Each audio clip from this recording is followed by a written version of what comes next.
Your town is in competition with every other town along the interstate. Opportunity is knocking in the form of electric vehicle drivers. As Arthur C. Clarke said, any sufficiently advanced technology is indistinguishable from magic. EV charging infrastructure may seem like that, but our mission today is to make it a little less magical so you can see its value for your town. All new technologies have adoption curves. They can be misleading if they're misinterpreted. Modern electric vehicles are already 13 years old. The automotive industry is moving into that green zone where adoption really takes off, and that rapid growth shown in the green section is when opportunity is at its greatest. Change, even in transportation, can happen quickly in major population centers. Now, it will start spreading out from there to rural America. How soon? Well, take a look at these two photographs. They're both on Easter morning, 10 years apart. On the left one in 1900, there's a huge traffic jam of horses and buggies. There's only one automobile in the traffic jam circled in red there. Just 3 years later, Fifth Avenue again, you can't spot a single horse and buggy along there. This is already starting to happen in the major cities, and it's going to happen across all cities in the near future.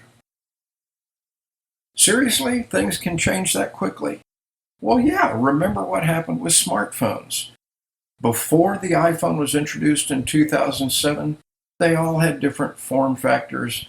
They all had their hook to get you to get one. They were given away for free by the phone companies. Now you pay for a phone, and within the first 3 years of the iPhone being out, all those other phones all started looking just like the iPhone. So change can happen very quickly. These are adoption curves of electric vehicles and plug-in hybrids with one exception, and that's the black curve. That's the original Toyota Prius hybrid. It was considered the gold standard for a new type of technology being adopted. And we can see that the rate it was adopted for those first 40 months was pretty much like any other EV adoption curve today. But starting with month 40, all of a sudden that black curve starts to take off like a rocket. And that's because the price of gas went up. So adoption was forced by an outside economic force, but it caused that car to really get adopted quickly. And as you drive around today, just take a look at all the Priuses around you. Tesla's Model 3 adoption changed everything by having 400,000 units reserved before production even started. You can see the purple line here is almost vertical. The adoption rate, starting with about the 10th month, went through the roof.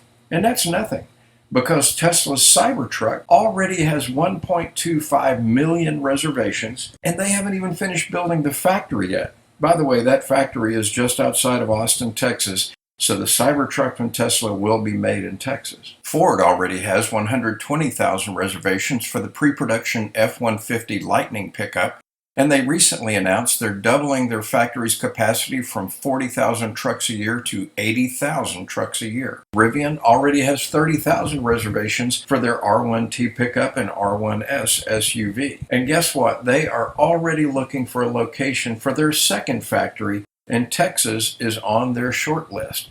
Someone mentioned trucks? Yeah, I did, and guess why? Out of the 50 United States, in 46 of them, the number one selling vehicle is a truck. These are all electric trucks that are about to come out. And when I mean about to come out, they're starting production, some of them this autumn, and the rest of them will be in production within the next 2 years. And notice how they're marketing them. The Bollinger Motors is showing it axle deep in snow. The Tesla in the bottom left is showing an ATV loaded up in the bed of that truck. They're out in the desert. They're about to have some adventure. The Rivian in the bottom right corner has an over-the-bed tent, and it has a slide-out camping stove in the area between the cab and the bed. All of these trucks are going to be in the market within the next 2 years, and they are the number one vehicles bought in 46 out of 50 states. So the tipping point is here. Is Texas ready? We're well on our way. Texas has chargers in place to support many routes, but more will be needed as two trends develop. One, using EVs to go on longer road trips and vacations, and two, EV adoption by people who can't charge at home. Installing charging infrastructure in smaller cities and towns will be key to the success of that first trend, long-distance road trips and vacation. Now here's a great example of a gap in Texas's current charging infrastructure. Between the outskirts of Dallas and the destination of Shreveport, Louisiana, the only DC fast chargers are located in Lindale, just outside of Tyler, but they're only for Tesla vehicles. Within walking distance of those chargers are 2 restaurants and no hotels. Why is this important? Well, in the 19th century, towns wanted to have railroads pass through their town because it meant economic prosperity. If the railroad moved away to another location, the town could become a ghost town. In the 20th century, it was interstate highways that the towns wanted because they wanted that road traffic coming through their town, dining at their restaurants, checking out their local attractions. In fact, when the federal government decided it was time to redo Route 66, towns lobbied their state government and federal government and fought to keep Route 66 passing through their town because it had been such an economic boon for them. Well, in the 21st century, it's going to be EV charging infrastructure that attracts people to your town because before an EV driver ever hits the road on a long-distance trip, they pull up an app to see where are the chargers, and they route their trip through the towns that support their electric vehicles. As in all things real estate, the most important 3 things in EV charging are location, location, and location. And DC fast charging is really fast. You can fill up a car in 30 minutes to 2 hours. Perfect location for those are going to be near restaurants, local attractions, your shopping district, and public parks. Level 2 charging is slower. It's really overnight charging, and great places to locate that are hotels, motels, beds and breakfasts, and rest stops. And you may not have thought of this as EV charging, but even just a NEMA 50 amp outlet like you see at campgrounds can be used as charging for electric vehicles if the EV driver has a portable level 2 charger. Great locations for those. Like I mentioned earlier, they're already putting them in campgrounds, but rest stops along the way near your town might be a great place to put in some NEMA 50 outlets. DC fast chargers don't necessarily have to have 480 volt 3-phase service from the grid. The charger on the left, for example, uses an onboard battery, that's the big box in the bottom, to store energy from just a 240 volt supply, which reduces grid requirements and cost. And it's able to recharge EVs at the DC fast charger speed of up to 150 kilowatts. The dual level 2 charger, shown in the lower right, is a much less expensive charger, and it is appropriate for, say, a hotel where someone has all night to charge. The chargers in the upper right have video displays, so you can have video showing the local restaurants, stores, and attractions that you want to make sure those EV drivers know about in your town. By the way, you might also be able to get those casinos out in Shreveport to chip in some money if you let them show ads on that screen showing what their latest jackpot and performing artists are.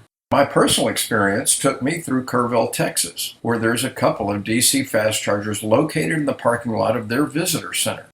Inside that visitor center is an entire wall of brochures about things to do and see in the Kerrville area. Within easy walking distance were 5 restaurants, a Starbucks, and 7 hotels. There's another DC fast charger in Kerrville located at the James Avery Jewelry headquarters and visitor center. While your EV is charging there, you can tour the center and see how jewelry is made, and do a little shopping. We were camping at Enchanted Rock, 40 miles outside of Kerrville, with an electric vehicle, and we had no worries at all because we knew there were chargers only 40 miles away in Kerrville, and we visited those chargers twice during that trip. We used that time to have Mexican food over at Margarita City. We had award-winning barbecue at Buzzy's Barbecue. And then we also went one time and bicycled down to their beautiful park that's just 2.7 miles away and did more bicycling and kayaking while we were down there. We would have never visited Kerrville had those chargers not been there, and we would have missed a really cool little town in Texas. We're sure to go back there now. Filling up an EV is not like filling up with gasoline. It takes a little longer.